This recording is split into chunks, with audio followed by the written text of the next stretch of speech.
자, 앞에서 이 양자역학에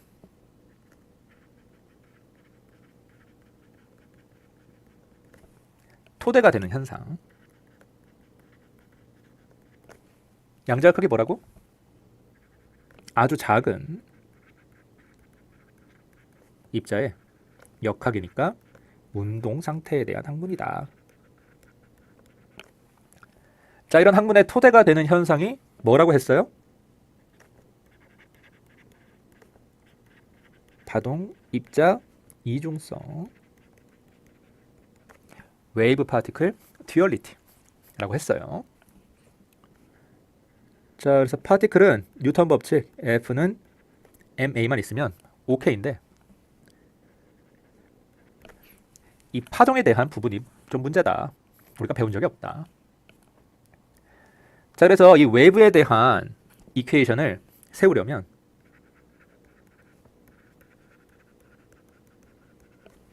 조금 더 풀어서 얘기하면 웨이브의 거동을 기술할 수 있는 어떤 방정식을 세우기 위해서는 당연히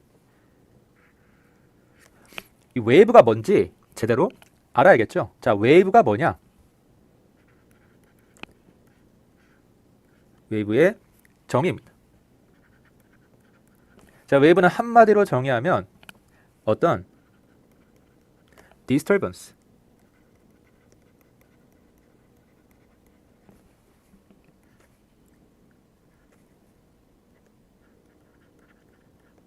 뭐 해석하면 교란. 근데 교란은 너무 어려운 말이야. 그냥 출렁임 이라고 생각하시면 돼요.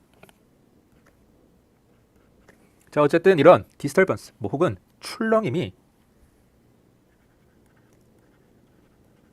어떤 미디엄, 매질을 통해서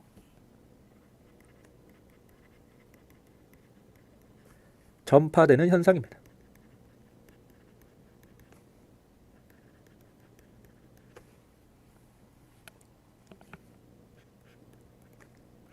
자, 매질은 매개 물질이라는 뜻이에요. 자, 여기서 한 가지 중요한 거. 이 디스터번스는, 이 출렁임은 물질이 아니에요. 아니, 뭐 당연하지. 출렁임이 어떻게 물질이야, 그치? 이 출렁임은 말 그대로 어떤 움직임입니다. 거동이에요. 자, 그래서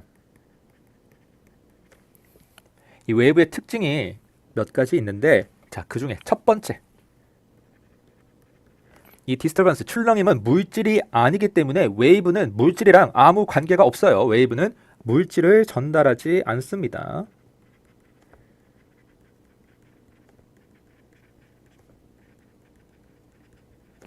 뭐 공간상에 웨이브가 퍼져나간다. 이거는 출렁임이 퍼져나간다는 거야. 뭔가 물질이 실제로 막 퍼져나가는 게 아니야.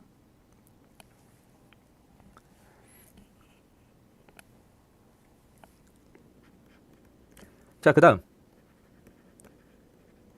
여기 또 미디엄, 매질이라는 말이 나오죠. 여러분, 매질이 뭐예요? 어렵게 생각할 필요 없습니다. 매질은 웨이브가 전달되는 통로라고 생각하시면 돼요.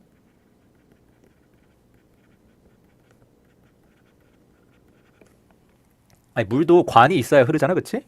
웨이브는 매질이 있어야 전파가 될 수 있습니다. 자, 미디엄은 당연히 웨이브도 아니고요. 이 미디엄이 웨이브를 만드는 것도 아니야. 그저 이 웨이브를 전달할 뿐이다. 자, 이 미디엄이라는 말의 복수형이 미디아거든요. 이거 어디서 많이 보지 않았어? 뭐 뉴스 미디어, 뭐 소셜 미디어, 그치? 이런 데서 많이 봤죠? 여러분, 뉴스 미디어는 뭐예요? 뭐 방송국, 뭐 신문 같은 이 새로운 소식, 뉴스를 우리에게 전달해주는 매체죠. 여러분, 신문이 곧 뉴스예요? 방송이 곧 뉴스야? 아니지. 여러분, 신문이 뉴스를 만들어요? 방송이 뉴스를 만들어? 아니지. 뭐만 해줘? 발생한 뉴스를 우리한테 전달만 해주잖아. 그쵸? 자, 여기에서 나오는 웨이브의 특징. 두 번째, 웨이브는 미디엄, 매질을 통해서 전파된다. 여기서 매질은 어떤 역할만 한다? 전달만 한다. 웨이브의 형성 뭐 이런 것에는 전혀 관여하지 않습니다. 자, 그래서 여러분들 잘 아는 파동 뭐 있어요? 파도? 파도의 매질은 뭐야? 바닷물이겠지. 바닷물이 없는 곳에서 파도가 칠 수 있어요? 아, 이런 멍청한 질문이 있나? 그치? 또 파도 뭐 있지? 소리? 소리가 전문 용어로 사운드 웨이브거든요. 여러분, 소리의 매질은 뭐예요? 공기죠? 이런 말 들어는 봤을 거 아니야. 공기가 없으면 소리가 전파되지 않는다. 여러분, 물속에서 말할 수 있어요? 왜 말 못해? 공기가 없잖아. 그치? 자, 그럼 여기서 공기가 곧 소리야? 아니야. 공기가 소리를 만드는 거야? 아니야. 공기는 이 소리라는 출렁임, 이 웨이브를 전달할 뿐입니다. 자, 그러면 이런 의문이 들지. 어떻게 전달하냐? 이 전달 과정이 궁금하다. 자, 우리 실제 웨이브 하나 관찰해 볼게요. 자, 여기 줄이 막 출렁이고 있죠? 이런 웨이브를 스트링 웨이브라고 합니다. 이 스트링이 줄이라는 뜻이야. 다시 말하면 이 줄을 통해서 전달되는 웨이브라는 거겠지.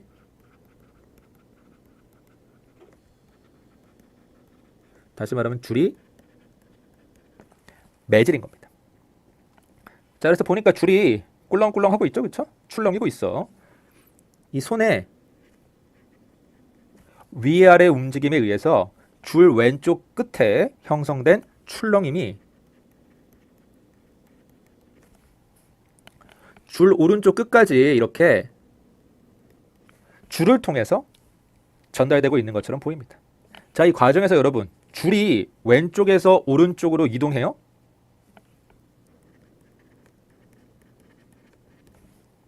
아니지. 줄의 양쪽 끝은 이렇게 고정돼 있잖아. 아까 매질은 이동하지 않는다. 물질은 이동하지 않는다 라고 했어요. 줄은 그냥 위아래로 출렁이고 있을 뿐이야. 자, 그러면 어떤 과정을 통해서 이 손에서 시작된 출렁임이 이 줄 끝까지 전달이 되는 거야? 뭐가 이동하길래 이 출렁임이 왼쪽에서 오른쪽으로 전달될 수 있는 거야? 자, 일단 줄의 특정 부분이 어떻게 운동하고 있는지 슬로우 모션으로 한번 확인해 볼게요. 먼저 여기 빨간색 부분. 자, 줄이 출렁임에 따라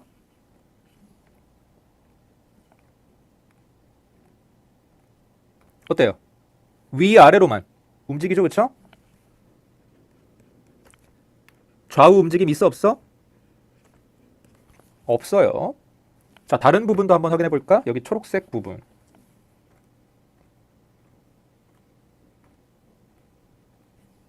어때요?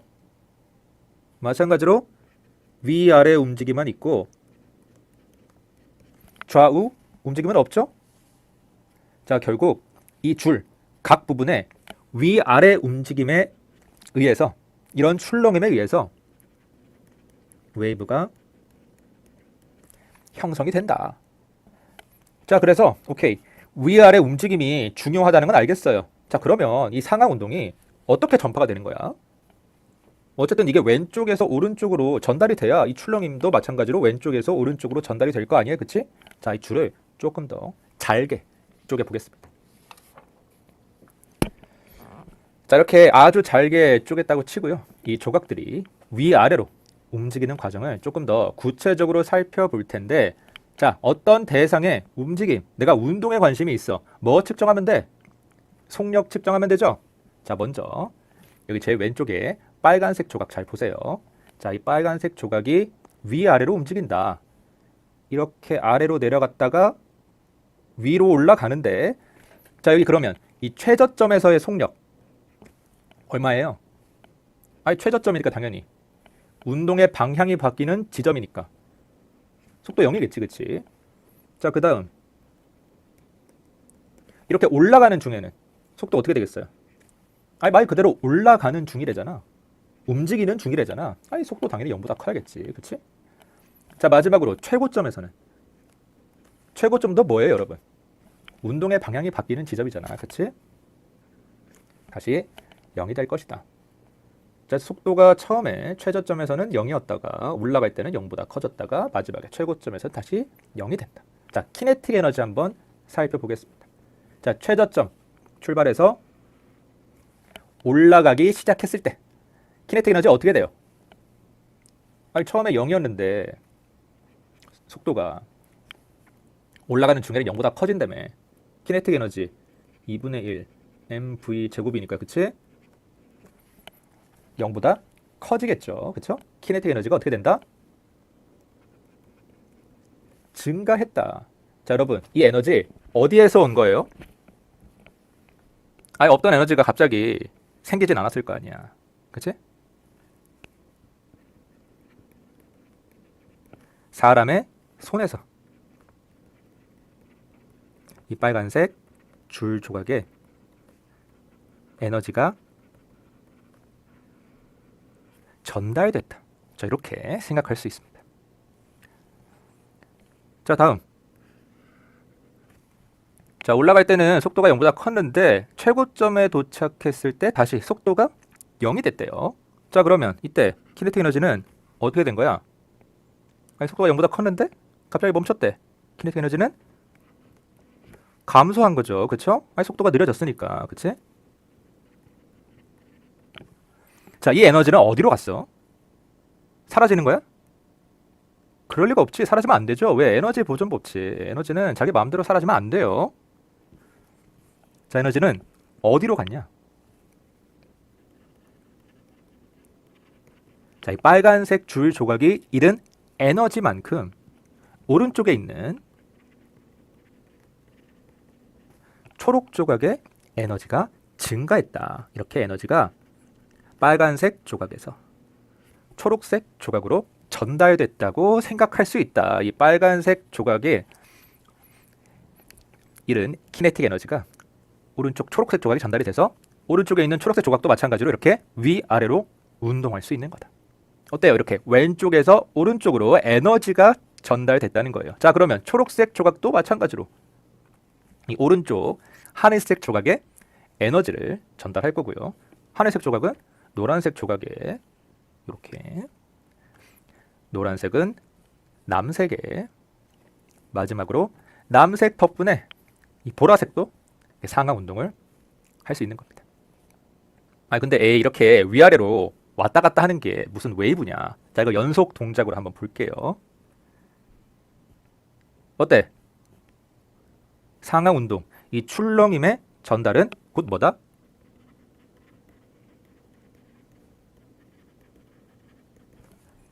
에너지의 전달이다. 아까 웨이브는 물질을 전달하지 않는다고 했죠? 뭘 전달하는 거야? 에너지를 전달하는 거야. 뭘 통해서? 매질을 통해서. 자, 그럼 반복해서 한번 보겠습니다. 자, 각 조각의 움직임이랑 전체적인 움직임 잘 한번 살펴보세요. 각 조각은 그냥 위아래로 상하 운동하고 있을 뿐이야. 그런데 전체적으로 보면 어때요? 우리가 알던 익숙한 웨이브의 출렁임이 보이죠. 자, 그래서 정리하면 웨이브는 뭐다? 매질, 미디엄을 통한 출렁임의 전달이다. 디스터번스의 전달이다.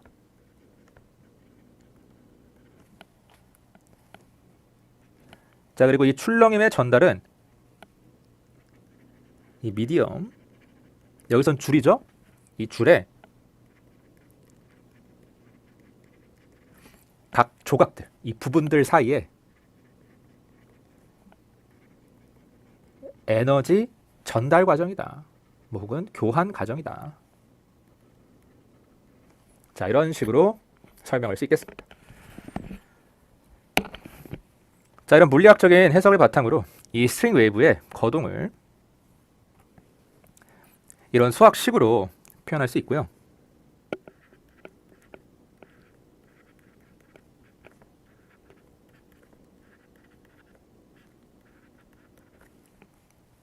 뭔가 복잡하게 생겼지? 그렇지?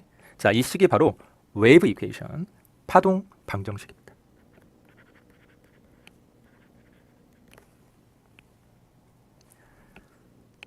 자, 여기서 이 함수 u는 디스플레이스먼트라고 해서 이게 출렁임의 정도를 나타내는 함수예요. 어떤 기준점에서 어떤 줄 조각이 얼마나 벗어나 있는지. 그래서 u가 크면 기준점에서 많이 벗어나 있다는 뜻이니까 출렁임이 심하다. u가 작으면 기준점에서 조금 벗어나 있으니까 출렁임이 작다. 뭐 이런 식으로 생각을 할 수 있고요. 자, 그 다음에 여기 v라고 상수가 하나 있어요.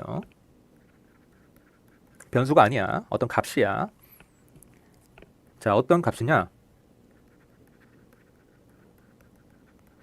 이 출렁임의 전달 속력을 나타내는 값입니다. 뭐 지금은 이해가 잘 안 될 수도 있는데 나중에 유도해 볼 거니까 조금만 기다려 보세요. 자, 그래서 이 웨이브 이퀘이션은 누가 만들었냐? 뭐 여러 사람이 기여를 했는데 특히 이 프랑스 수학자 겸 물리학자인 달랑베르 라는 분이 가장 많은 기여를 했습니다. 이게 어떻게 달랑베르라고 읽히는지 나도 잘 모르겠어. 뭐 그 밖에는 뭐 오일러, 또 여러분이 잘 아는 베르누이,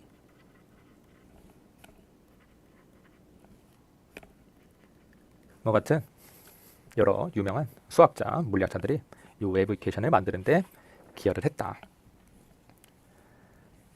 자, 그러면 우리도 이 웨이브 이퀘이션 한번 유도해 볼게요. 자, 오른쪽 그림에 보시면 이 출렁이고 있는 스트링 웨이브에 스냅샷이 있습니다. 계속 막 움직이고 있으면 우리가 식세우기 불편하니까 어떤 순간 사진을 딱 찍은 다음에 그 순간을 우리가 분석해 보겠다 라는 거예요. 자, 여기서 이 u라는 함수가 뭐라고 했죠? 출렁이는 정도, 디스플레이스먼트라고 했죠. 자, 이 x 위치에 있는 이 스트링 줄 조각이 시간 t일 때 기준선에서, 자, 이 점선이 기준선입니다. 얼마나 벗어나 있는지, 얼마나 출렁이고 있는지.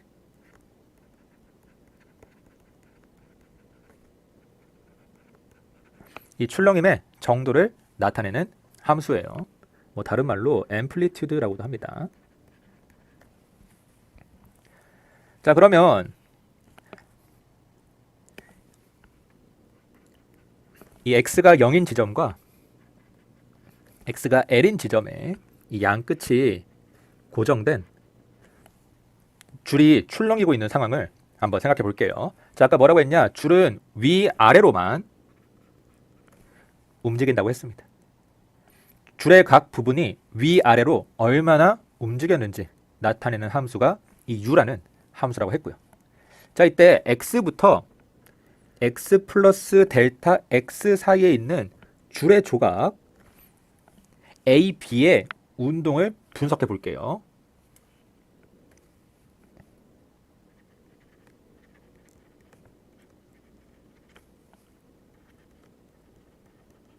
상하 운동이겠지, 그치? 자, 이 운동 분석 뭘로 할 수 있을까? 당연히 뉴턴 법칙이지, 그치?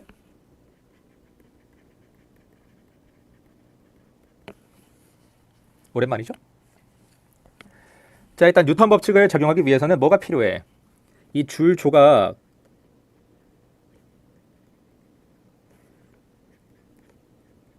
A, B에 작용하는 힘 표시가 필요하겠죠. 자, 이게 줄이니까 뭐가 작용하겠어? 장력이 작용할 거야. 장력이 뭐죠? 줄 방향으로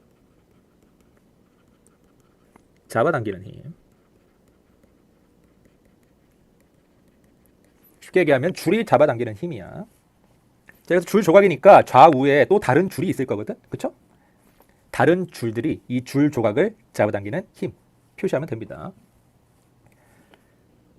자, 그래서 오른쪽에 있는 줄 조각이 이 줄 조각 AB를 잡아당기는 장력을 T2라고 하고요. 자, 이 왼쪽에 있는 줄 조각이 줄 조각 AB를 또 잡아당기는 힘을 T1이라고 할게요.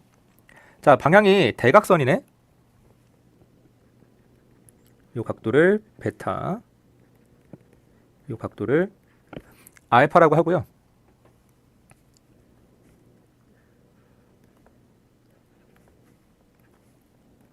X축 방향이랑 Y축 방향으로 나눠서 생각해 볼게요. 자, 이 줄 조각의 왼쪽 끝이 X, 오른쪽 끝이 X 플러스 델타 X. 이 수평 거리가 델타 X. 자, 이런 상황이야. 자, 먼저 X축 방향에 대해서 식 한번 세워보겠습니다. 자, 뉴턴 법칙. 자, X축 방향으로 작용하는 힘 다 합치면 무조건 뭐예요? F는 뭐야? MA야. 그런데 X축 방향으로 작용하는 힘을 다 합쳤으니까 질량 곱하기 X축 방향의 가속도가 될 것이다. 자, 근데 여러분 X축 방향이 좌우 방향이잖아. 자, 이 줄 조각이 왼쪽 오른쪽으로 움직인다고 했어요? 안 했어요? 안 했어. 위아래 상하 운동만 있다고 했어요. 자, 그러면 X축 방향의 가속도는 무조건 얼마야? 0이지? 아니, 안 움직이는데 어떻게 가속도가 있겠어. 그치? 자, X축 방향에 대해서 이 줄 조각은 정지해 있다. 자, 그러면 X축 방향으로 어떤 힘이 작용하고 있어요? 한번 보세요. 일단 오른쪽 플러스 방향으로 T2, 그 다음 각도가 베타라고 했으니까 코사인 베타, 그 다음 왼쪽 방향으로 T1, 각도가 알파라고 했으니까 코사인 알파자.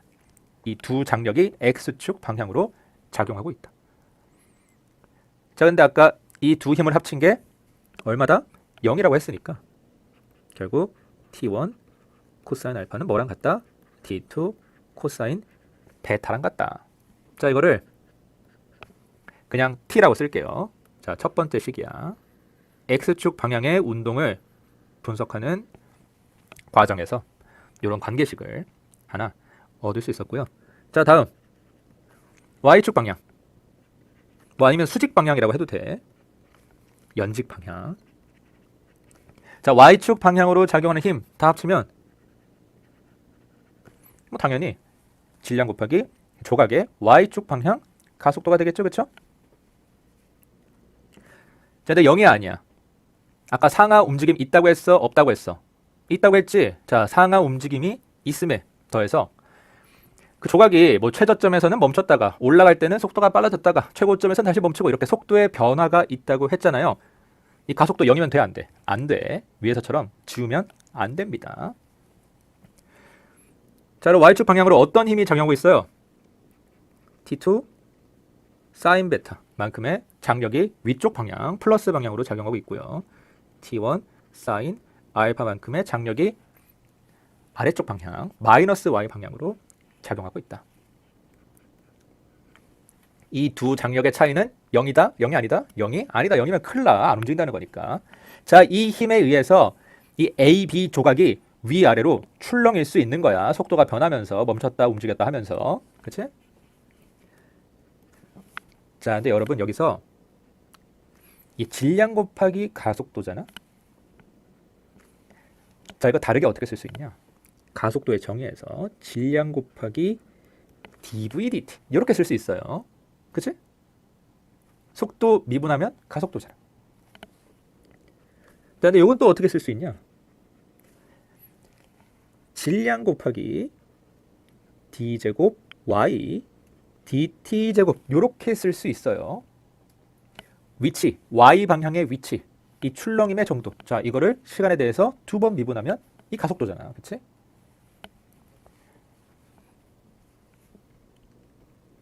자, 그 다음 이 질량을 이 줄 조각에 대해서 표현을 좀 해야겠는데, 이 줄의 밀도를 뭐라고 합시다. 단위, 길이랑 질량. 자, 이런 밀도를 특히 선밀도라고 하죠. 여기다가 줄의 길이를 곱하면 그 길이만큼의 질량이 나오는 거야. 자, 그 다음에 이 줄 조각 AB에 길이가 필요한데, 길이는 잘 모르겠죠, 그렇죠? 얘가 좀 비스듬하게 기울어져 있어가지고 일단 그냥 델타 X라고 합시다. 대략적인 길이야. 지금 정확한 길이를 알기가 너무 힘드니까, 혹은 나중에 이 A, B를 우리가 무한히 작다고 설정하게 되면 이 대략적인 길이가 꽤 정확해질 수도 있겠죠. 자, 그래서 질량은 대략 선밀도 곱하기 델타 X다. 자, 그 다음에 이 줄조각 AB의 Y방향 위치, 이거 뭐라고? 출렁임의 정도. 그런데 아까 우리 뭐라고 쓰기로 했어요? 출렁임의 정도. 함수 U라고 쓰기로 했죠. 자, 그런데 이 U는 위치와 시간에 대한 함수거든. 시간만의 함수가 아니라 위치와 시간에 대한 함수야. 그러니까 그냥 미분이 아니라 뭘로 바뀐다? 이렇게 편미분으로 바뀐다. 그냥 함수 U가 이런 다변수 함수라서 그냥 미분 대신 이렇게 편미분을 쓰는 거다. 됐죠? 자, 그래서 결국 이 Y축 방향 뉴턴 법칙에서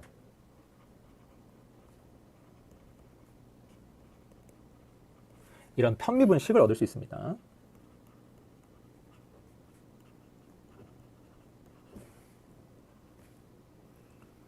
자, 이게 두 번째 식이야. 이게 1번, 이게 2번. 자, 할 수 있는 건 다 했어요. 이제 정리만 하면 돼.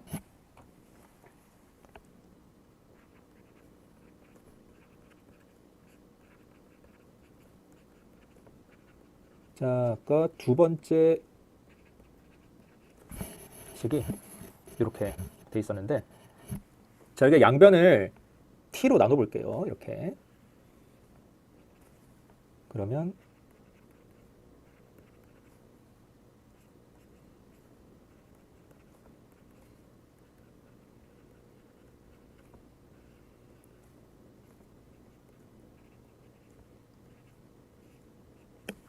이렇게 되지?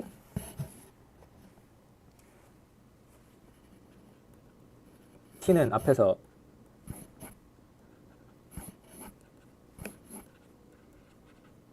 이거라고 했고요. 자, 이게 두 번째 식이었어. 아, 이게 첫 번째 식이었어. 그치? 자, 이게 두 번째 식이고.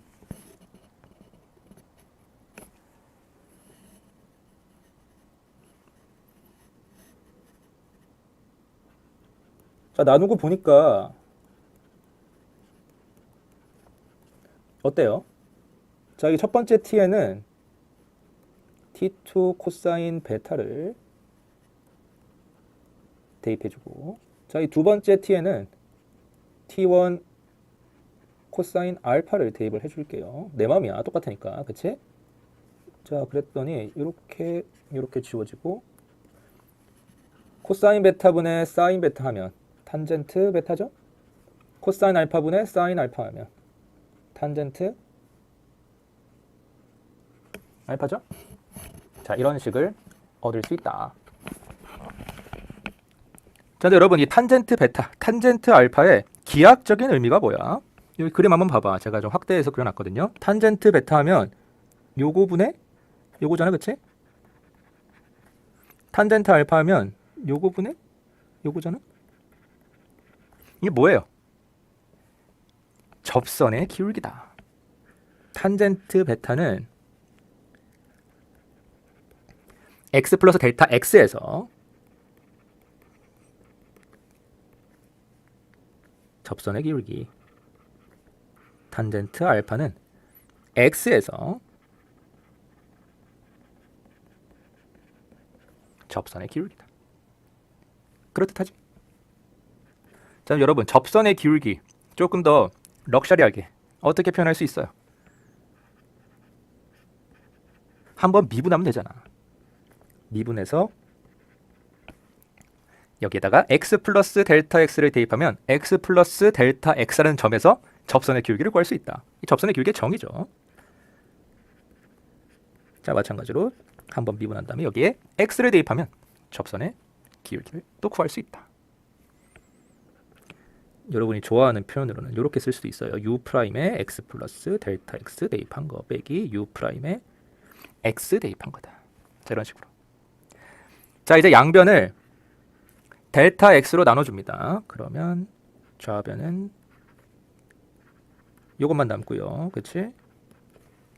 우변은 u' x 플러스 델타 x 빼기 u' x 나누기 델타 x. 자, 이렇게 되는데 아까 뭐라고 했어요? 이 델타 x가 작으면 작을수록 정확하다고 했죠. 뭐 당연해. 이 줄을 잘게 나누면 잘게 나눌수록 우리가 지금 하는 이 역학 해석이 더 정확해질 거야. 자, 델타 x를 무한히 작게 만들어주면 뭐 좌변인 델타 x가 없어서 그냥 그대로인데 여러분 우변 한번 보세요. 이게 뭐의 정의야? u'이라는 함수를 x에 대해서 미분하는 거지, 그치?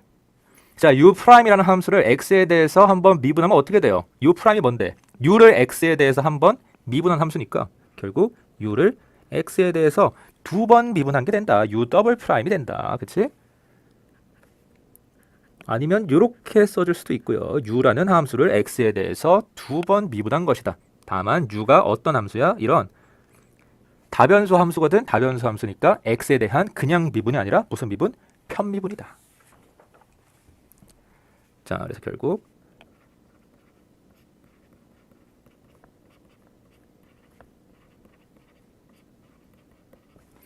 정리하면 이렇게 쓸 수 있어요. 자, 어때요? 얼추 처음에 봤던 그 비슷한 형태가 잘 나왔죠? 그럼 이 웨이브 이퀘이션에 담긴 의미 몇 가지 한번 생각해 볼게요.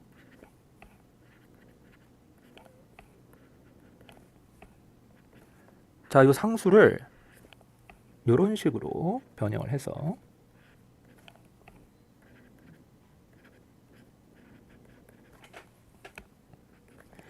이거를 v제곱이라고 써주면 어때요? 앞에서 봤던 거랑 이제 완전히 똑같지? 자, 이거를 1D 웨이브 이퀘이션 이라고 합니다. 어떤 줄, 스트링이 공간, x축이죠. 시간, t에 따라 어떻게 얼마나 출렁이는지 나타내는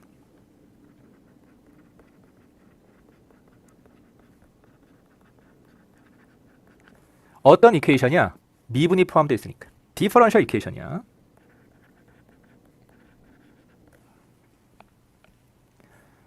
자, 그래서 아까 여기 있는 이 v를 출렁임이 전파되는 속력이라고 했죠? 이거를 전문용어로 프로파게이션 스피드라고 하는데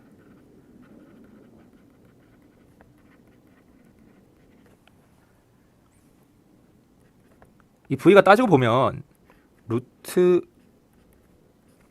로분의 t인 거잖아요. 이게 줄의 선밀도라고 했고 이거는 줄에 작용하는 장력이었는데 좀 신기하긴 하지. 이게 왜 속력이죠, 여러분? 단위 한번 확인해 볼까? 자, 루트의 힘의 단위 질량에다가 가속도 곱한 거니까 킬로그램 미터 퍼 세크 제곱, 그치?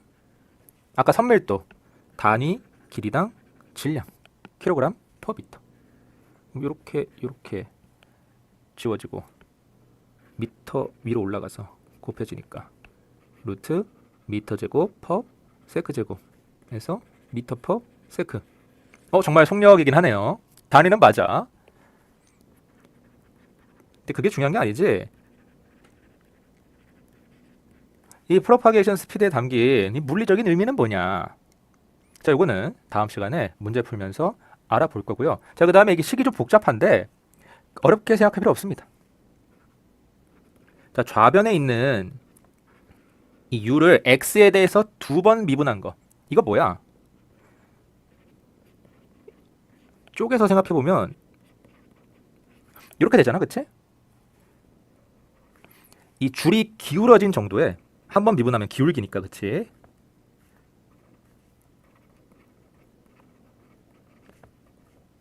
자, 이 줄이 기울어진 정도를 한 번 더 미분하니까 차이다. 기울어진 정도의 차이다. 줄 각 부분에 기울어진 정도의 차이가 크면 심하게 출렁이는 거야.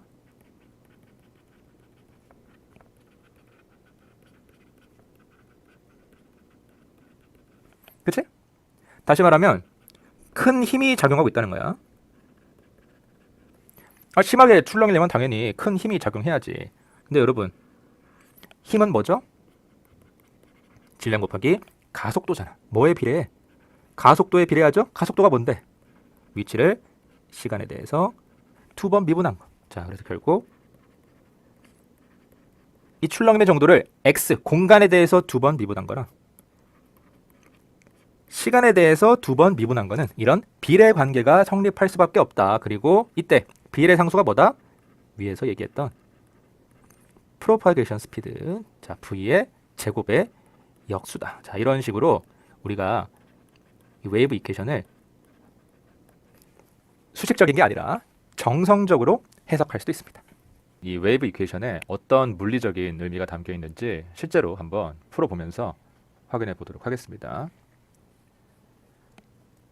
자, 웨이브 이퀘이션은 이런 미분 방정식이니까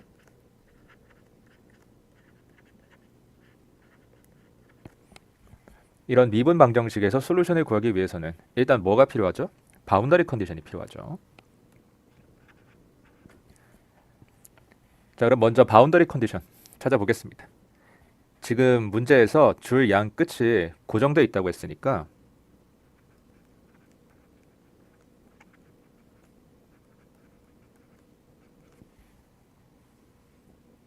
자, 줄의 왼쪽 끝부분 x가 0일 때 또 줄의 오른쪽 끝부분 줄의 길이가 l이라고 했죠? 자, 줄의 왼쪽 끝, 오른쪽 끝 앰플리튜드가 얼마다? 0이다. 이 부분은 출렁이지 않는다. 자, 이렇게 두면 될 것 같고요. 자, 방법은 어떻게 하면 좋을까? 자, 이런 복잡한 형태의 편미분 방정식을 푸는 방법 몇 개 없어요. 여러분 기억나는지 모르겠는데 가장 대표적인 방법이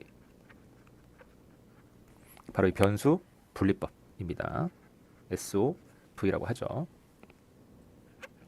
자, 우리가 구하고자 하는 이 amplitude function, 이 u라는 함수가 x와 t에 대한 다변수 함수인데 이거를 어떻게 변수 분리를 한다? x에 대한 부분과 t에 대한 부분으로 이렇게 변수 분리를 한다. 자, 그래서 x는 스페이셜, 공간에 대한 부분이죠. 이 t는 템포럴,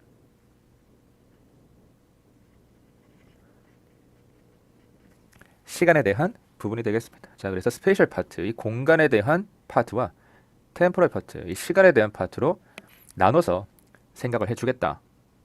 자, 이제 어떻게 하면 돼요?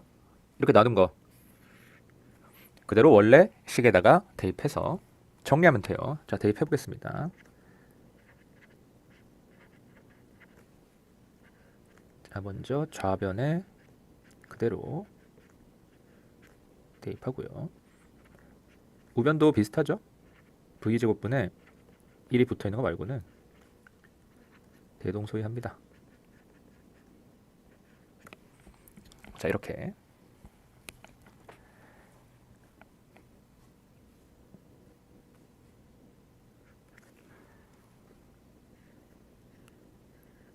자, 먼저 좌변 보면 이게 x에 대한 편미분이잖아요. 그러면 이 템포럴 파트, t에 대한 함수는 중요해, 중요하지 않아?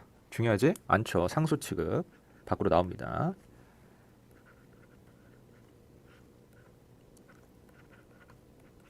이렇게 정리가 되고요. 자, 마찬가지로 우변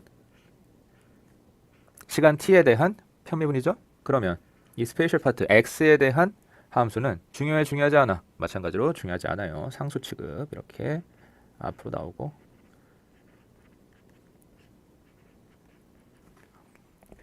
시간에 대해서 두 번 이 템포럴 파트를 미분해 주면 된다. 자, 이제 양변을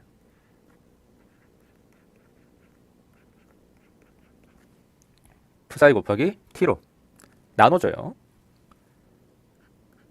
자, 그러면 좌변은 요렇게 지워지고 분모에 p사이가 들어가고요. 우변은 요렇게 지워지죠? 분모에 t가 들어가고요.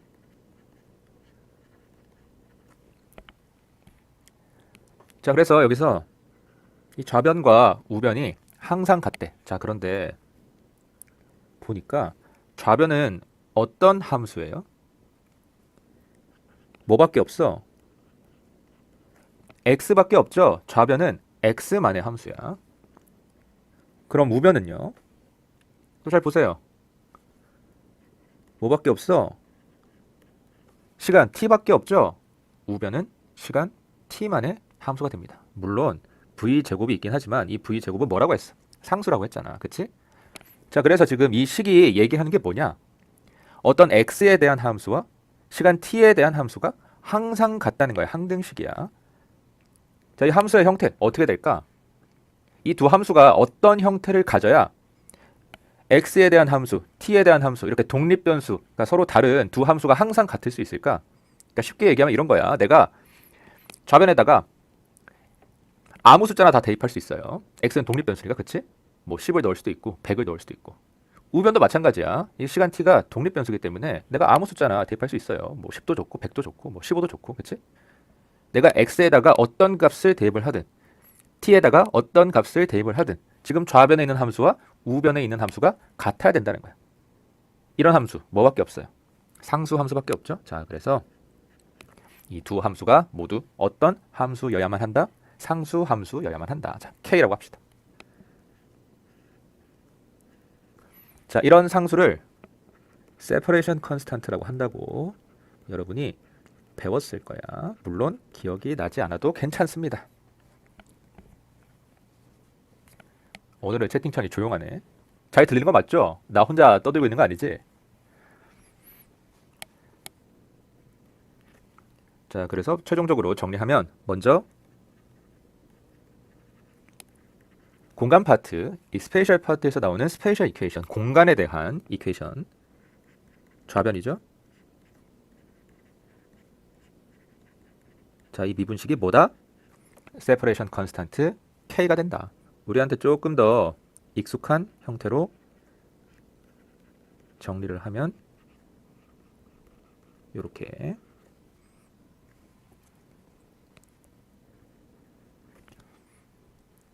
네, 잘 들려?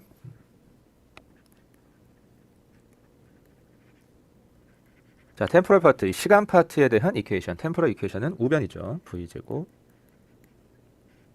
T분의 1.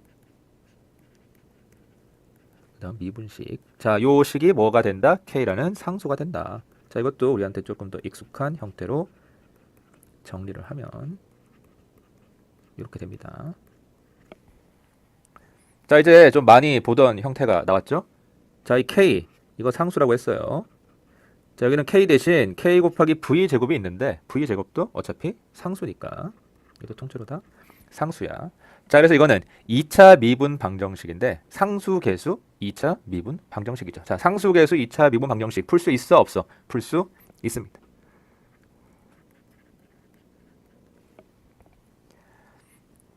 자, 그래서 풀기 위해서 이 상수 K의 값을 우리가 어느 정도 설정해 줄 필요가 있는데 물론 정확한 값을 알 수는 없지.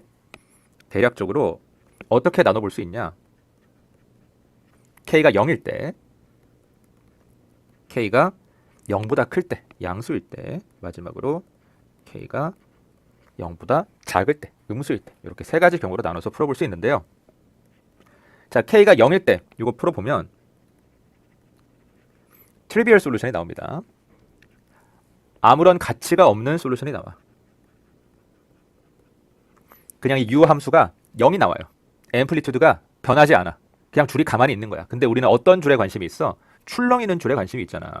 이렇게 그냥 가만히 매달리는 줄은 아무런 매력이 없어요. 트리비얼해. 쓸모가 없어. 자, 그래서 K가 0일 때 안 되고요. 자, K가 0보다 클 때, 양수일 때 또 문제 풀어서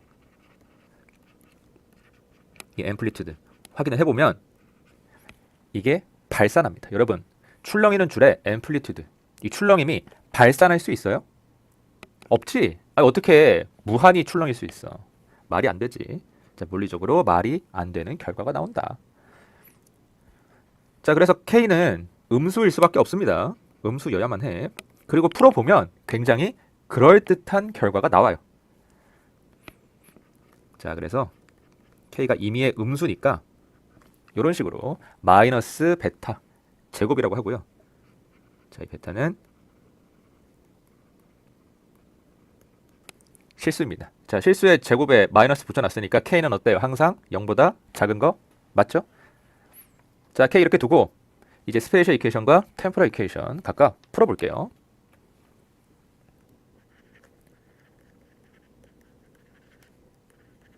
자, 먼저 스페이셜 이퀘이션 d제곱 푸사이 dx제곱 빼기, 자, K 대신 마이너스 베타 제곱 쓰기로 했죠. 푸사이가 0이다. 뭐 이렇게 마이너스 마이너스 해서 플러스 되니까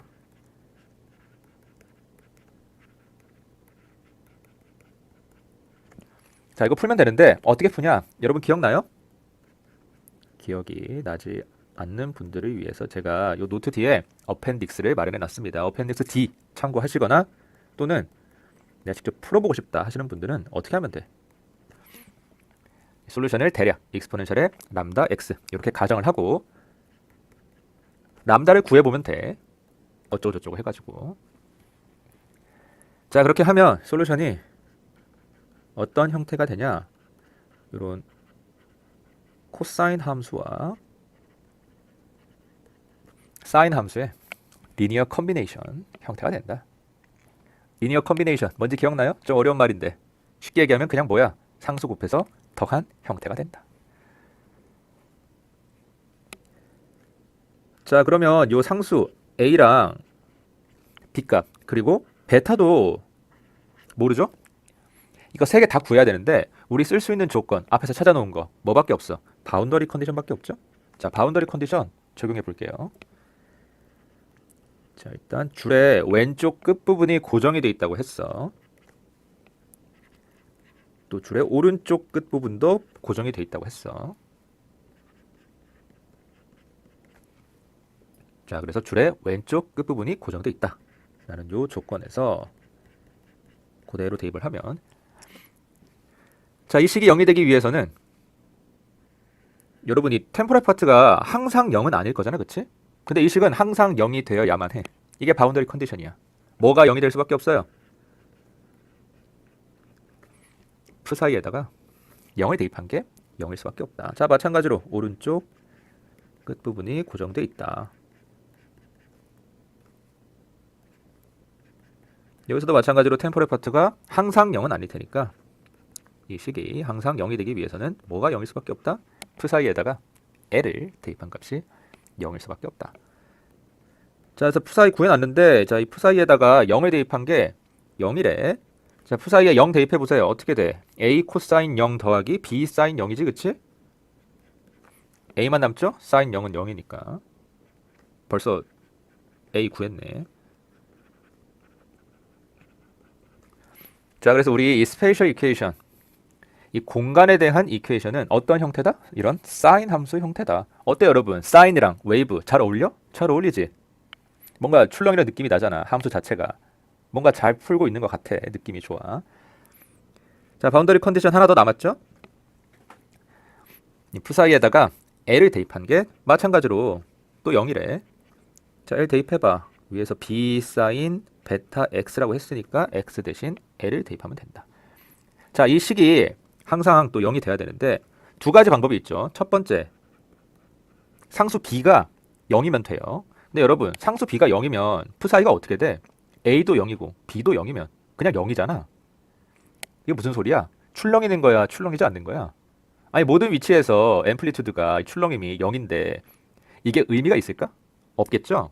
자, 우리는 출렁이지 않는 가만히 있는 웨이브에는 관심이 없습니다. 자, 그래서 수학적으로는 B가 0이라도 상관없는데 솔루션 중에 하나야. 근데 이거는 가치가 없어요. 트리비얼해. 우리가 원하는 솔루션이 아니야. 자, 그러면 이 식이 0이 될 수 있는 또 다른 방법 뭐 있어요? 사인 함수니까. 이 사인 함수의 인수 베타 곱하기 L이 파이 180도의 배수가 되면 되겠다. 여기서 n은 이런 정수고요. 1, 2, 3, 4 같은. 자, 그래서 결국 스페셜 이퀘이션 어떻게 된다? 이런 사인 형태예요.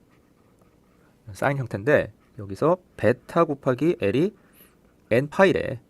베타를 구할 수 있더라. 베타는 L분의 n파이가 된다. 얘는 정수다.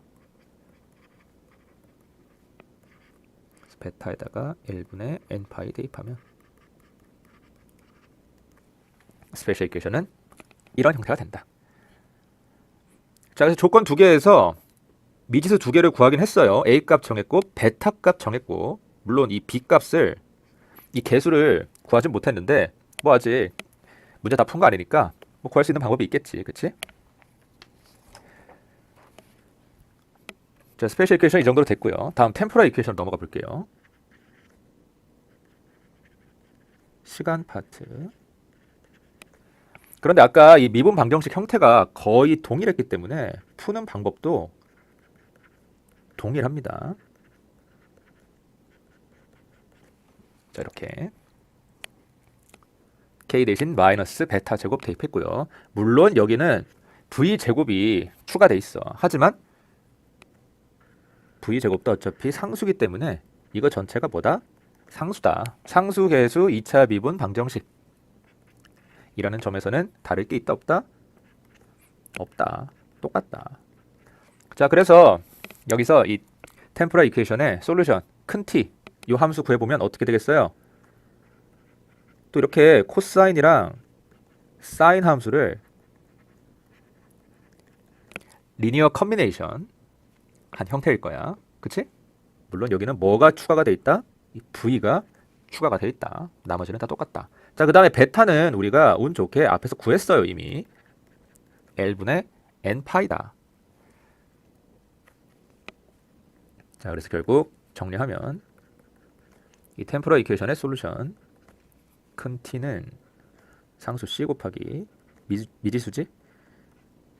자, 베타 대신 L분의 n파이. V도 있죠? V 빼먹으면 안 돼.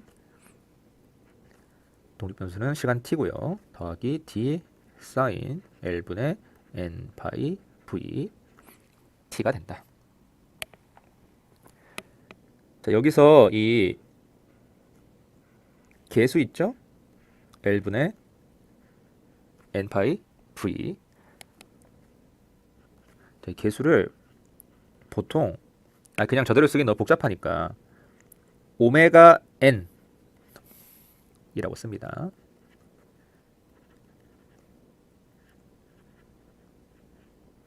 이런 식으로 이 n은 요 n을 의미하는 거예요. 이게 정수에 따라서 변하는 값이다. 자, 그러면 이 오메가 n이라는 이 값 있죠? 이거 물리적 의미가 뭘까? 쉽게 얘기해서 이거 단위가 뭘까요? 한번 생각해봐. 자, 이 오메가라는 값에다가 지금 시간이 곱해져 있거든요. 그치? 옆에 t가 있잖아. 뭐 세크. 자, 요거를 곱하면 뭐가 나와야 돼? 여러분이 오메가 곱하기 t라는 인수가 어떤 함수의 인수인지 한번 생각해 보세요. 어떤 함수의 인수야? 코사인, 사인 같은 삼각함수의 인수죠. 자, 삼각함수에 들어갈 수 있는 값 뭐밖에 없어. 뭐 집어넣어야 돼?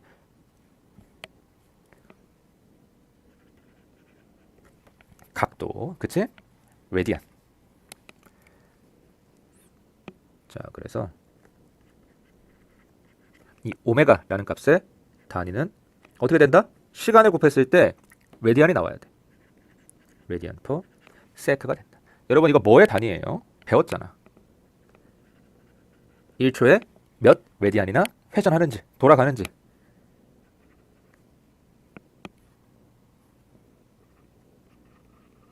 앵귤러 스피드. 그치?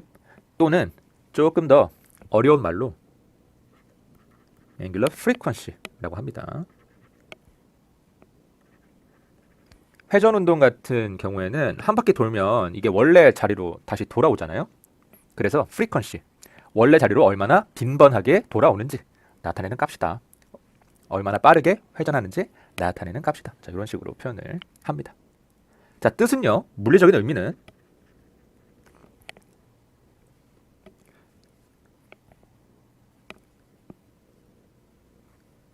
자, 여러분 코사인이나 사인 함수 2파이 레디안 180도마다 360도마다 한 사이클이 돌아가죠. 반복이 되지. 그치? 그러면 지금 코사인 오메가 t 뭐 아니면 사인 오메가 t 저렇게 돼 있는데 이런 함수들은 얼마마다 한 사이클이 돌아가요?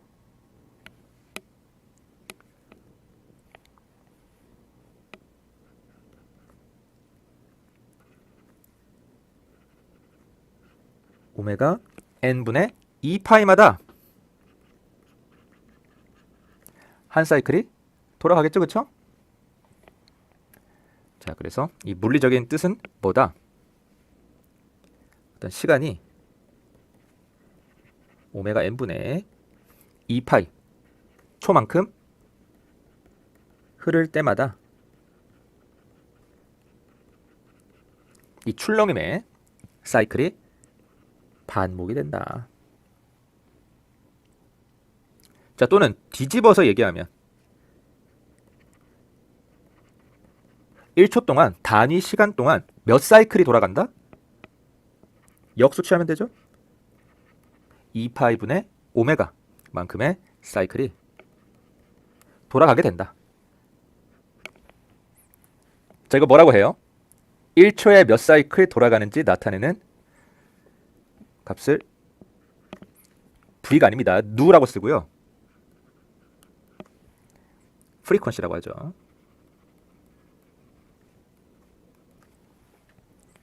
자, 그래서 이 오메가라는 이 개수가 뭐랑 연결이 돼 있다?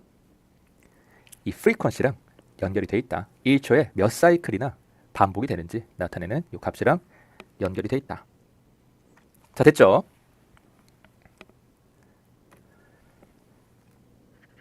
그래서 지금 스페이셜 이퀘이션이랑 템포럴 이퀘이션 두 개 다 풀었어요. 그러면 앰플리튜드 구할 수 있는 거 아니야, 그치? U가 프사이 곱하기 T라고 했거든. 자, 그런데 지금 문제가 있어요. 프사이 곱하기 T 하면 되긴 하는데 문제는 이 프사이랑 T가 한두 개가 아니야. 왜? 이 n 값이 달라지면 형태가 달라지잖아. 그쵸? 사실상 무한히 많은 프사이와 무한히 많은 t가 있습니다. n이 1일 때 뭐 프사이 t 있고요. n이 2일 때 또 프사이 t 있고 n이 3일 때 프사이 t 있고 이런 식으로. 그치? 자, 그래서 내가 이 앰플리튜드를 딱 부러지게 어떤 정확한 하나의 함수로 나타내기는 조금 힘든 것 같고요. 대신 이렇게 n을 붙여서 자, 이게 n개의 솔루션이 있다. 여러 가지 형태의 솔루션이 존재한다. 라는 것을 표시해 줄 필요가 있습니다. 한두 개가 아니다. 자, 뭐 어쨌든 이건 그냥 표현의 문제고요. 우리 앞에서 다 구해놨잖아. 대입해봐 그대로. 자, 스페셜 이퀘이션은 이런 사인 함수였고요. 템포럴 이퀘이션은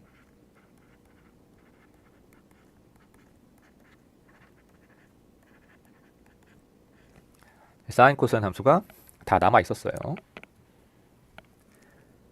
자, 여기 B, C, D라는 상수가 있는데 이거 그냥 다 임의의 상수죠, 그쵸? 중요하지 않아. 아직 내가 값을 정해주지 않았어. 이렇게 곱하고 이렇게 곱한 거를 그냥 A, B라고 합시다.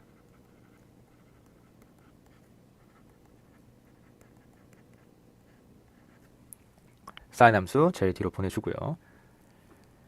자, 그래서 이게 대략적인 솔루션인데 우리가 원하는 거는 어떤 솔루션이야? 대략적인 솔루션이야? 아니야. 완벽한 솔루션을 원해. 그 완벽한 솔루션을 수학적으로 뭐라고 해요? 제너럴 솔루션이라고 하죠. 자, 제너럴 솔루션 어떻게 구하냐? 여러분, 솔루션이 무한히 많을 때 제너럴 솔루션 어떻게 구해요? 리니어 컨비네이션 하면 된다.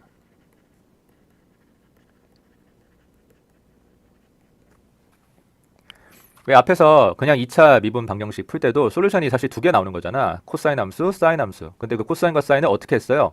상수 곱해서 더해줬죠? 그게 뭐야? 리니어 컨비네이션. 왜 상수 곱해서 더해줘? 제너럴 솔루션을 구하기 위해서. 일반적인 완벽한 솔루션을 구하기 위해서. 그쵸? 이것도 똑같습니다. 솔루션이 두 개가 아니라 무한개일 뿐이야. 자, 그래서 제너럴 솔루션은 어떻게 되냐? 자, 무한계를 더하는 거다 보니까 손으로 쓰기가 너무 힘들어요. 시그마 기호를 이용해서 자, n이 1부터 무한대까지 상수를 곱해서 다 더해라. 이렇게 써주면 되겠죠? 자, 그래서 이 대략적인 솔루션 n 값에 따라서 이 정수 값에 따라서 달라지는 솔루션, 자, 이거를 노멀 모드라고 합니다. 자, 어떤 실제 웨이브를 구성하는 근간이 되는 기본적인 펀더멘털한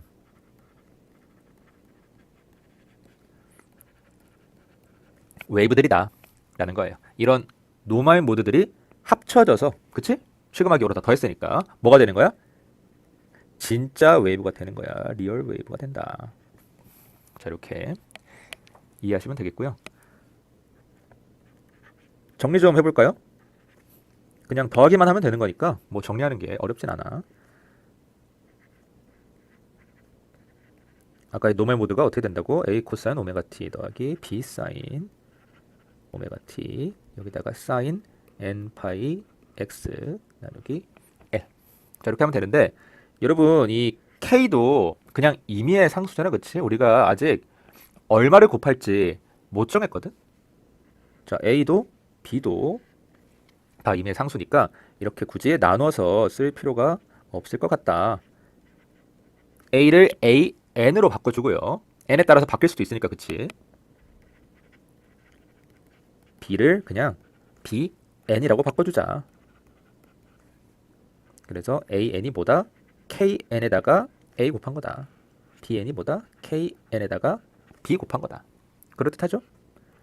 여기에 사인 L분의 n파이 x. 자, 그다음 여러분 또 뭐가 불만이에요? 여러분은 불만이 없나? 저는 불만이 좀 있어요.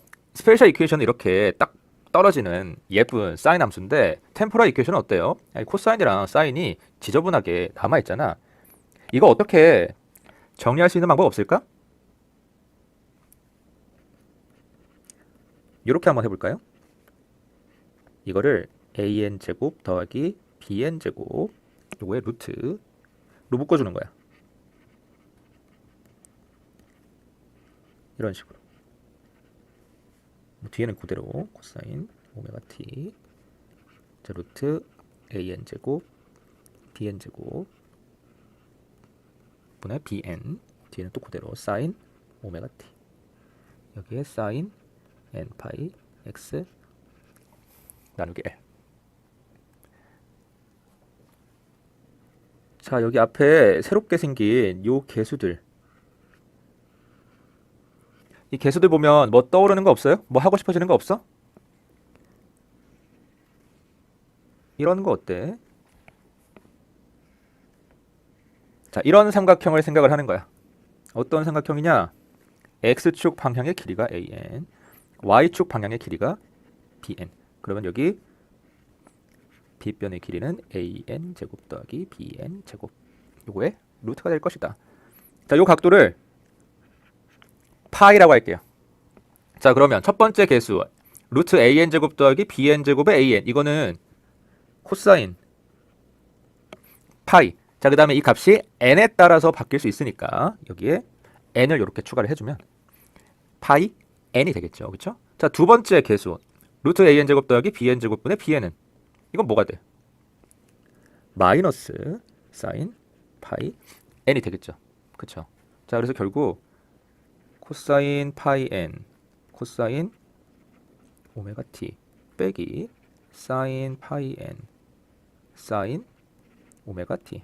자, 이렇게 되는데 여러분 또 이거 보면 뭐 생각나는 거 없어요? 내가 너무 많은 생각을 요구하나?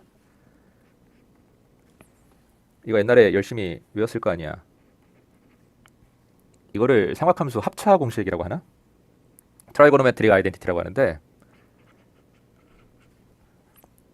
자, 코사인 u 더하기 v가 뭐다? 코사인 u 코사인 v 빼기 사인 u 사인 v다. 자, 이게 여러분들 노트 뒤에 어펜딕스 A에 있습니다. 참고하시고요.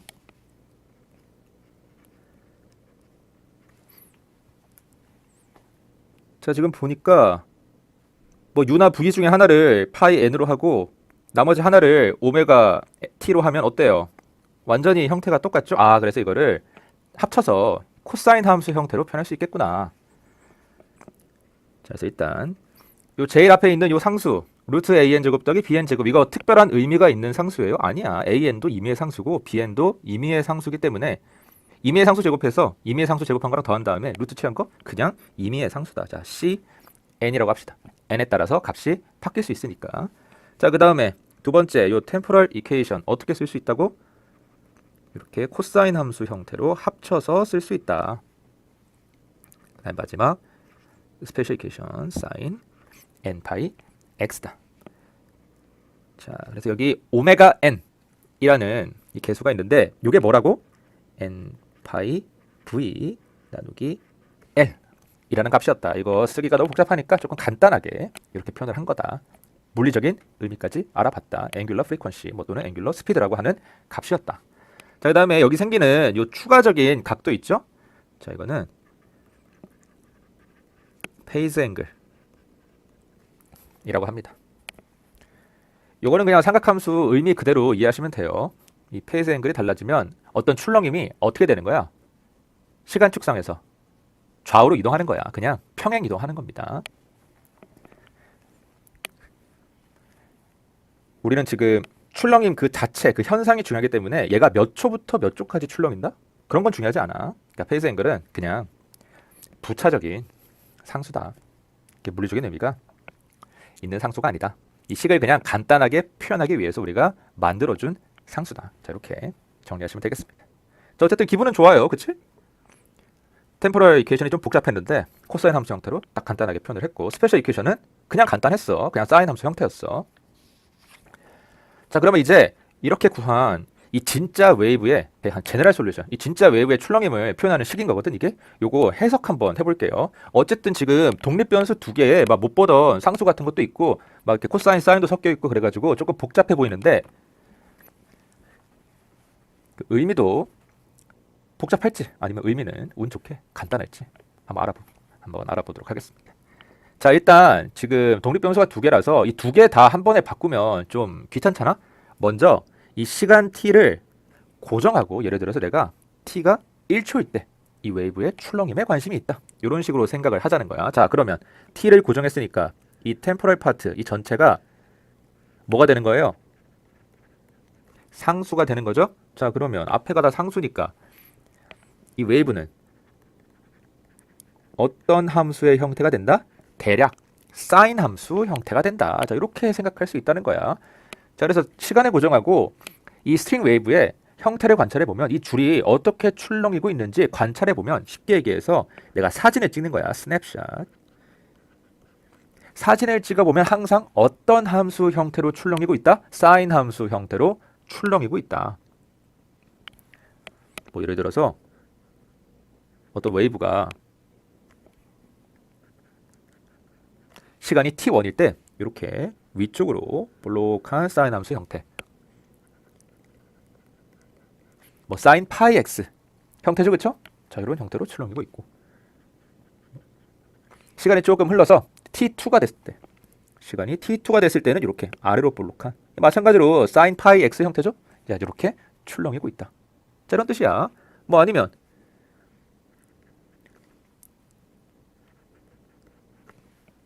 뭐 사인 2파이 x 형태, 그치? 자, 일반적인 사인 함수 형태죠.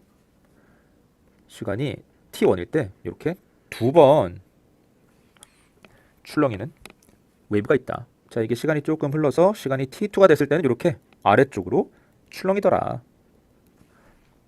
자, 한 번 출렁이는 거, 두 번 출렁이는 거, 물론 다른 웨이브죠. 하지만 형태는 뭐다? 사인 함수 형태다. 똑같다. 자, 마찬가지로 이렇게 세 번 출렁이는 함수도 생각할 수 있어요. 아, 여기 L이 빠져가지고 여러분들이 좀 헷갈릴 수도 있겠네. 이렇게 L을 넣으면 되지, 그치? 여기가 0이고 여기가 L이니까. 자, 세 번 출렁이려면 어떻게 하면 돼? n에다가 3을 넣어보면 됩니다. 3을 넣으면 돼요. 그리면 이렇게 세 번 출렁이는 거 나오겠지, 그치? 자, n이 3일 때, 또 시간이 t1일 때, 이렇게 위쪽으로 이렇게 세 번 출렁이는, 위쪽으로 두 번, 아래쪽으로 한 번이네, 정확히 얘기하면. 자, 이렇게 출렁이는 웨이브. 사진을 찍을 수도 있는 거고요. 시간이 조금 흘러서 t2가 되었을 때, 자, 그때는 아래쪽으로 두 번, 위쪽으로 한 번 출렁이는 웨이브가 된다. 자, 시간이 지나면서 이 출렁임의 모양은 달라졌지만 그 형태는 어떤 형태다? 사인 함수 형태다. 변하지 않는다. 자, 그래서 시간 t를 고정하고 이 스트링 웨이브의 형태를 관찰해 보면 항상 어떤 함수 형태다? 사인 함수 형태다.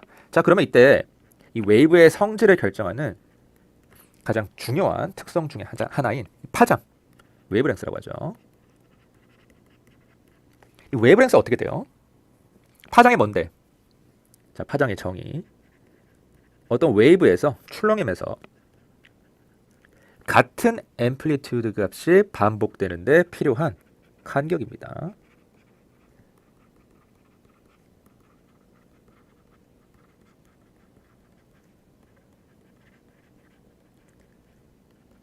당연히 최소 간격이겠지. 그치? 뭐 예를 들어서 여러분 sin AX라는 파동이 있는데, 자, 이 sin AX의 파장은 어떻게 돼요? 보통 기호로 람다라고 쓰죠? 이거 뭐 외워서 하는 거야? 아니야. 여러분, sin X라는 함수는 어떤 함수예요? 주기가 2파이인 함수잖아? 주기 함수잖아, 그치?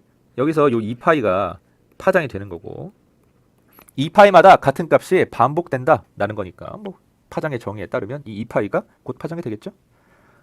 똑같이 sin AX는 만약에 파장이 람다라고 하면 뭐랑 같아야 되냐? X에다가 X 플러스 람다를 대입한 거랑 똑같아야 될 거예요. 그치? 아니, 파장마다 같은 값이 반복된다고 했으니까. 자, 근데 이거 전개하면 AX 더하기 A 람다잖아. 자, 위에 거랑 비교해봐. sin x는 어떤 함수? 주기가 2파인 주기 함수. 그래서 sin x는 sin x 플러스 2파이랑 항상 같아야 돼. 자, 여기 sin ax는 그러면 항상 뭐랑 같아야 돼? sin ax 더하기 2파이랑 같아야겠죠, 그쵸? 여기 x 대신 ax를 대입했다고 생각해봐. 그럼 똑같잖아. 자, 그래서 a 곱하기 람다는 뭐다? 2파이다. 그래서 파장 람다는 얼마다? a분의 2파이다. 그래서 옛날 여러분 뭐 고등학교 때 뭐 외웠을 수도 있어. sin ax 같이 개수가 붙어 있으면 파장은 a분의 1로 감소한다. 뭐 이런 식으로. 그렇지? 근데 그렇게 외우는 거 아닙니다. 자, 이런 식으로 sin 함수의 성질을 생각하면 정의에서 유도를 해낼 수가 있어요. 자, 그럼 조금 더 어려운 거 해볼까? 자, 우리가 원하는 거는 이 sin n 파이 x 나누기 L. 자, 요 함수의 파장이야. 이 람다가 얼마냐? 어떻게 하면 된다고? 2파이를 요 앞에 붙은 개수로 나누면 된다. 이렇게. 자, 파이 지워지고 L은 분자로 올라가고 2L 나누기 N이 되죠? 자, 그래서 어떤 스트링 웨이브의 줄의 출렁임에 특정 시간에서의 사진, 이 스냅샷에서는 그 사진을 찍어보면 항상 2L 나누기 N 간격으로 뭐가 반복이 된다는 거야? 같은 앰플리튜드 값이 반복이 된다는 거야. 같은 출렁임이 관찰이 된다.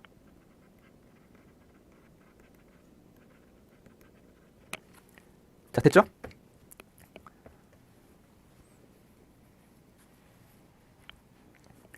자, 그 다음에 여기서 한 가지 용어가 더 나오는데 바로 노드라는 게 있습니다. 자, 노드가 뭐냐? 앰플리튜드가 0인 모든 위치예요. 어떤 순간에 출렁이고 있지 않은 지점. 자, 그걸 노드라고 하는데, 자, 여기서 양 끝점은 제외합니다. 고정되어 있는 부분은 제외야.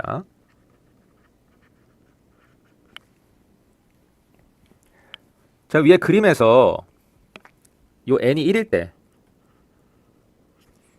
sin 파이 x 나누기 L, 이 웨이브가 이런 형태일 때 노드는 몇 개예요? 뭐 시간 t가 1일 때, 뭐 t가 2일 때 상관없이 지금 노드가 있어요, 없어요? 앰플리튜드가 0이 되는 위치가 보여, 안 보여? 아, 물론 다른 시간에서는 있을 수도 있지. 하지만 지금 주어진 시간에서는 어때? 노드가 없어. 빵개야. 노드는 0개다. 자, 두 번째. 요거는 n이 2일 때죠. sin 2파이 x 나누기 L. 자, 요런 형태일 때. 자, 노드 몇 개 있어요? 앰플리튜드가 0이 되는 지점. 시간이 t1일 때도 그렇고 t2일 때도 그렇고 한 개 보이지, 그치? 어디? 여기 가운데. 양 끝점은 제외한다고 했으니까. 자, 그래서 n이 2일 때는 노드가 한 개가 됩니다. 자, 또 n이 3일 때 이 웨이브가 sin 3파이 x 나누기 L 형태일 때. 자, 이때 노드 어떻게 돼요? 몇 개야? 양 끝점은 제외하고 출렁이고 있지 않은 부분. 앰플리튜드가 0인 부분 찾으면 되니까, 자, 이렇게 두 개죠, 그쵸? 노드가 두 개가 된다. 자, 어때요? n이 1일 때는 0개고요. n이 2일 때는 1개고 n이 3일 때는 2개야. 자, 그래서 대충 이 노드의 개수는 출렁임의 정도, 이 n 값이 결정하는데 이게 n-1개가 된다.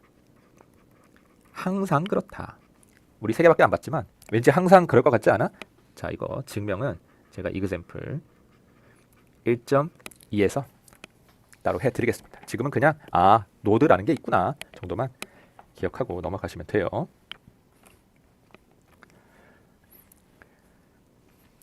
자, 지금 시간 t를 고정하고 이 웨이브에 사진을 찍어봤는데, 스냅샷을 찍어봤는데, 그래서 웨이브가 공간에 따라서 각각 얼마나 출렁이고 있는지, 뭐 줄에서 가까운 부분이 어떻게 출렁이고 있는지, 줄에서 먼 부분은 또 어떻게, 왼쪽 끝에서 먼 부분은 뭐 어떻게 출렁이고 있는지 알아봤는데, 자, 이번에는 그럼 뭐 하면 되겠어?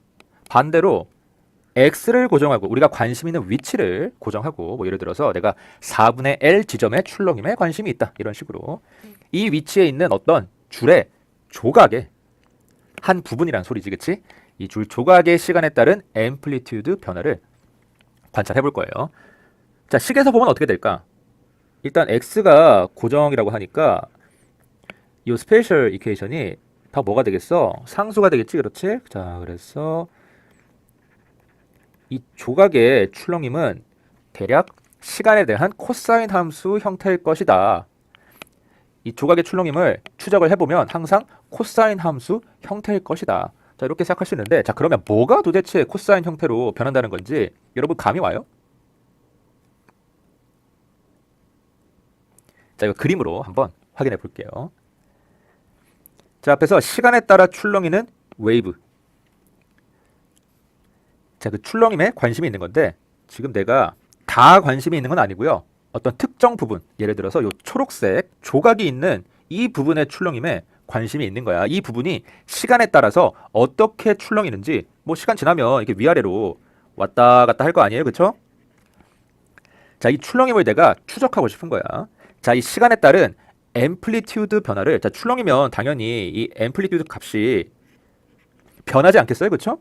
높낮이가 변할 테니까. 자, 이 시간에 따른 앰플리튜드 변화를 오른쪽 그래프에, 자, 이거 시간축이야, t. 시간에 대해서 한번 표시해 보겠습니다. 자, 처음 시간 t가 0일 때, 이 원점이지, 그치? 자, 원점에서 이 초록색 조각이 최고점에 있었대요. 가장 높게. 그래서 내가 이렇게 점 하나 찍어놨어. 자, 이제 출렁이면서 내려갑니다. 잘 봐. 자, 한 칸 내려갔어. 시간이 조금 흘렀어. 여기는 시간이 t가 0이었는데 여기는 뭐 시간이 t1이야. 앰플리튜드 어때요? 감소했죠? 이거 그대로 점 찍은 거야. x축만 시간축으로 바뀐 겁니다. 똑같아요. 자, 계속 출렁여. 내려가. 또 찍었어요. 시간이 조금 더 흘렀어. 시간이 t3이 됐어. 자, 계속 출렁이니까 또 내려가고, 또 내려가고요. 또 내려가고요. 계속 내려가. 자, 그 다음에 최저점에 도달했습니다. 이렇게 쭉 내려갔다가, 자, 출렁이고 있다고 했으니까 다시 어떻게 되면 돼? 다시 거꾸로 올라오면 돼. 아니, 최저점에 도달했으니까 이제 남은 건 뭐야? 올라오는 거지, 그치? 자, 다시 올라갑니다. 자, 앰플리튜드 0 되는 지점 지나서 어디까지 가야 돼? 웨이브는, 출렁임은 반복이니까 원래 있던 자리까지 돌아가면 돼. 원래 있던 자리가 어딘데? 최고점. 자, 도착했어요. 어때요? 사인 함수 형태로 출렁이는 웨이브. 그 웨이브의 어떤 특정 부분의 시간에 따른 출렁임을 분석을 해봤더니 어떤 함수 형태가 돼? 이거 무슨 함수 형태야? 코사인 함수 형태잖아. 그치? 앞에서 뭐라고 했어? 위치가 고정돼 있을 때 이 앰플리튜드의 변화가 대략 코사인 함수 형태다 라고 했잖아요. 아, 식에서 얘기하는 게 이런 의미였구나. 이 조각이 원래 위치에서 멀어졌다, 가까워졌다 하는 이 출렁임, 이 앰플리튜드의 변화가 어떤 함수 형태라는 거야? 코사인 함수 형태라는 거야.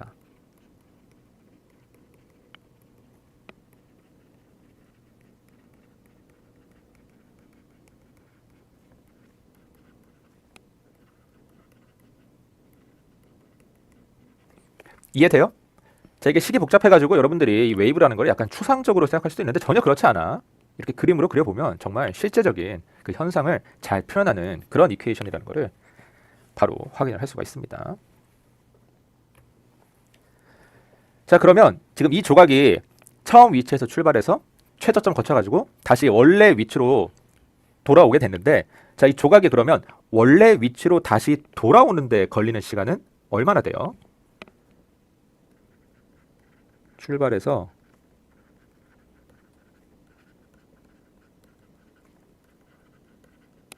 원래 위치로 복귀하는데, 자,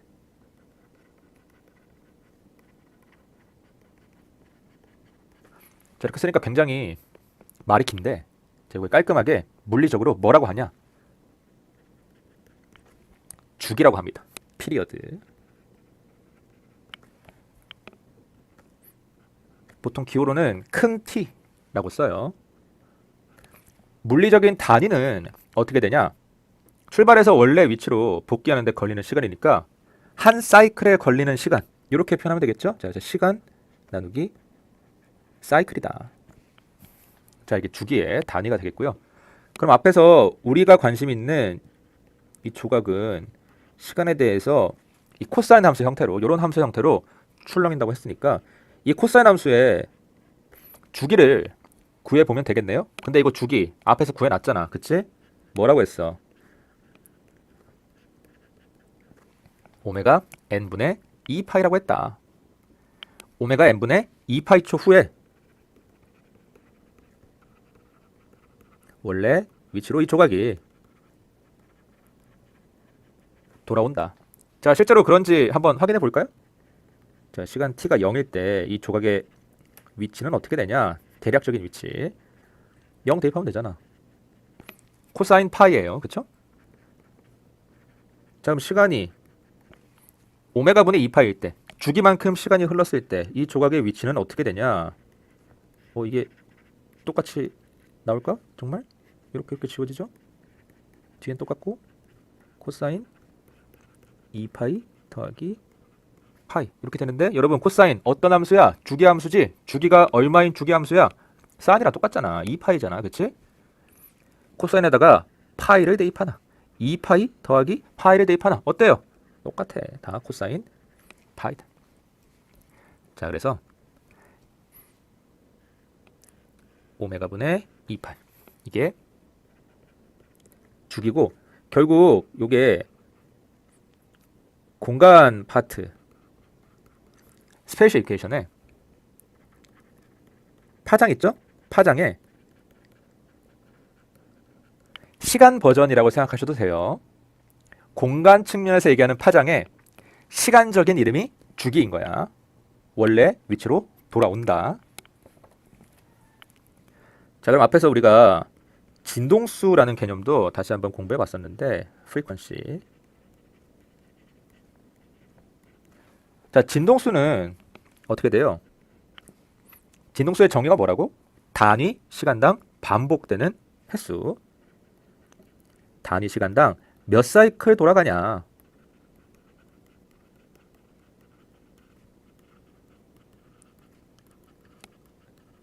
얼마나 출렁이냐? 이게 프리퀀시라고 했잖아, 그치? 자, 진동수 어떻게 하면 구할 수 있다고? 뭐 앞에서 하긴 했는데 앞에 딱히 찾아볼 필요도 없죠? 자, 지금 주기의 단위를 봐봐.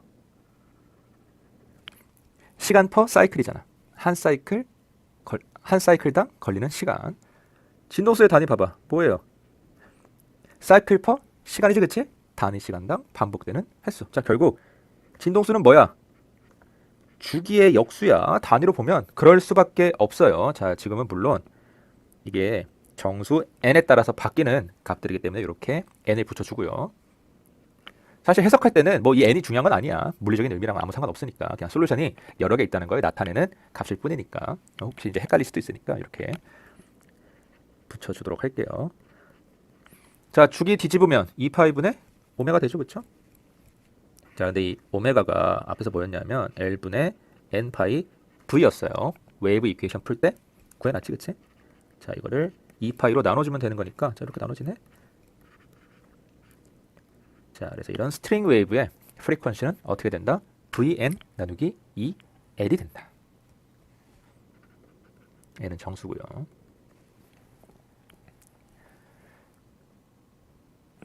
이런 빈도수만큼 출렁인다는 거야.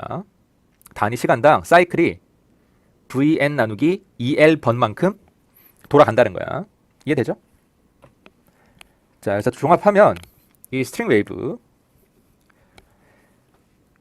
함수 u로, 함수 앰플리튜드 함수로 표현되는 이 스트링 웨이브의 앰플리튜드는 공간적으로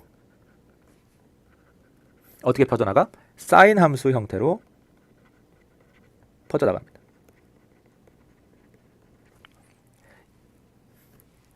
이때 파동이니까 주기성이 있을 텐데, 반복되는 성질이 있을 텐데, 이 공간적인 반복성을 표현하는 물리량이 뭐다? 파장이다. 파장을 구해보면 이렇게 된다. 자, 시간적으로는 어떻게 퍼져나가고 있어요? 전달이 되고 있어. 코사인 함수 형태로 진동하고 있어요. 왔다 갔다 해. 아까 조각이 아래 위로 왔다 갔다 하는 거 봤잖아, 그치? 자, 이때 이런 시간적인 진동, 시간적인 움직임의 주기성을 표현하는 물리량이 뭐다? 진동수다. 프리퀀시다. 프리퀀시 구해보면 어떻게 된다? vn 나누기 2l이 된다. 자, 그리고 특히 이렇게 시간적으로 뭐 코사인이든 사인이든, 여기서는 코사인이긴 하지만 삼각함수 형태로 출렁이는, 진동하는 현상을 특히 하모닉 모션이라고 합니다. 이 하모닉이라는 말이 있으면 이게 삼각함수 형태라는 거야. 여러분 하모닉 하면 뭐 소리 같은 거 생각나죠? 소리가 대표적으로 이렇게 사인, 코사인 함수 형태로 출렁이는 웨이브거든. 그래서 옛날 사람들은 뭐 소리가 그래도 그나마 연구할 만한 가치가 있는, 그리고 연구할 수 있는, 눈에 보이진 않지만 어쨌든 실체가 있긴 하니까 말하면 들리잖아? 소리는 들리잖아요, 그렇죠? 자, 소리를 위주로 이 파동을 연구하다 보니까 이 소리가 코사인이나 사인 형태로 진동하네. 시간적으로 삼각함수 형태로 진동하는 웨이브네. 자, 소리 같은 이런 파동을 묶어서 하모닉 웨이브라고 하자. 이런 형태로 출렁이는 현상을 하모닉 모션이라고 하자. 자, 이렇게 이름을 붙여놓은 겁니다. 약속을 한 거예요. 그래서 여러분들은 하모닉 보면 뭐 떠올리면 되는 거야? 소리? 아니야. 삼각함수를 떠올리시면 돼요. 알겠죠? 자, 그래서 지금 이 솔루션이 굉장히 많이 있는데요. n이 1일 때, n이 2일 때, n이 3일 때 이런 식으로, 그치? 자, n이 1일 때 솔루션을 first harmonic, n이 2일 때 솔루션을 second harmonic 이렇게 부르기도 해요. 뭐 third, fourth 뭐 이렇게 가겠지, 그치?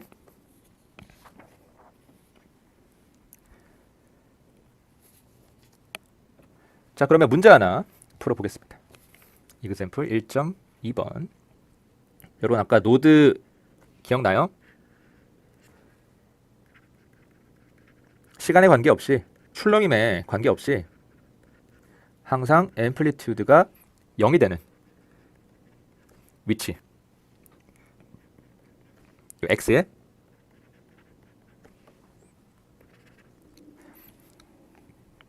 요 위치 x를, 요 위치를 노드라고 한다고 했죠. 그래서 양 끝점은 포함한다, 포함하지 않는다.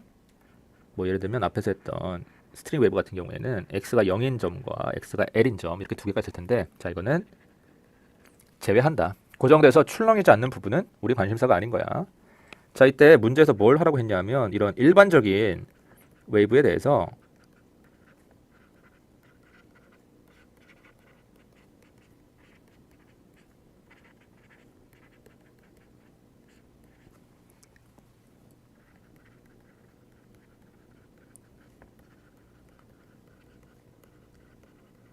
자, 이 노드의 개수가 항상 n 빼기 1이랑 같다는 것을 증명해봐라 라고 했습니다. 자, 그래서 문제 자체는 그렇게 어렵지 않아요. 뭐 의미가 막 복잡하고 뭐 함정이 숨겨져 있고 그런 문제는 아니야. 그냥 말 그대로 단순하게 나는 지금 뭘 찾고 싶은 거냐면 위치들을 찾고 싶은 거야. 이 노드들을 찾고 싶은데 이 노드가 어떤 특징이 있다고? 앰플리튜드가 0이 된다. 다시 말해서 이 노드의 위치를 이 앰플리튜드 펑션에 대입을 하면, u에다가 대입을 하면 이게 항상 뭐가 나온다는 거야? 빵이 나온다는 거야.